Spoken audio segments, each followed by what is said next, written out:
جو لوگ اپنی عورتوں کے پاس جانے کی قسم کھا لیں ان کو 4 مہینے تک انتظار کرنا چاہیے. اگر اس عرصے میں قسم سے رجوع کر لیں تو اللہ بخشنے والا ہے، مہربان ہے. اور اگر طلاق کا ارادہ کر لیں تو بھی اللہ سنتا ہے، جانتا ہے. اور طلاق والی عورتیں 3 حیض تک اپنے تئیں روکے رہیں. اور اگر وہ اللہ اور روز قیامت پر ایمان رکھتی ہیں تو ان کو جائز نہیں کہ اللہ نے جو کچھ ان کے شکم میں پیدا کیا ہے اس کو چھپائیں. اور ان کے خاوند اگر پھر موافقت چاہیں تو اس مدت میں وہ ان کو اپنی زوجیت میں لے لینے کے زیادہ حقدار ہیں.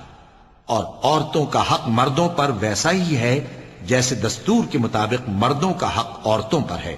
البتہ مردوں کو عورتوں پر 1 درجہ فضیلت ہے اور اللہ غالب ہے، صاحب حکمت ہے.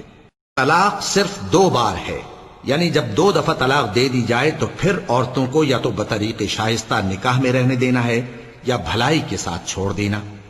اور یہ جائز نہیں کہ جو مہر تم ان کو دے چکے ہو اس میں سے کچھ واپس لے لو.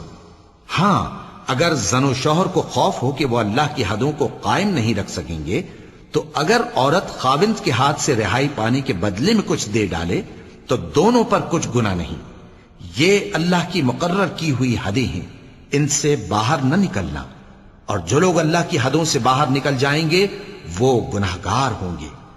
پھر اگر شوہر 2 طلاقوں کے بعد تیسری طلاق عورت کو دے دے تو اس کے بعد جب تک عورت کسی دوسرے شخص سے نکاح نہ کر لے اس پہلے شوہر پر حلال نہ ہوگی.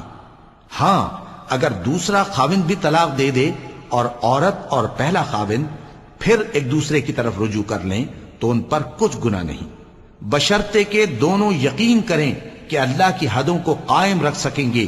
اور یہ اللہ کی حدیں ہیں، ان کو وہ ان لوگوں کے لیے بیان فرماتا ہے جو علم رکھتے ہیں.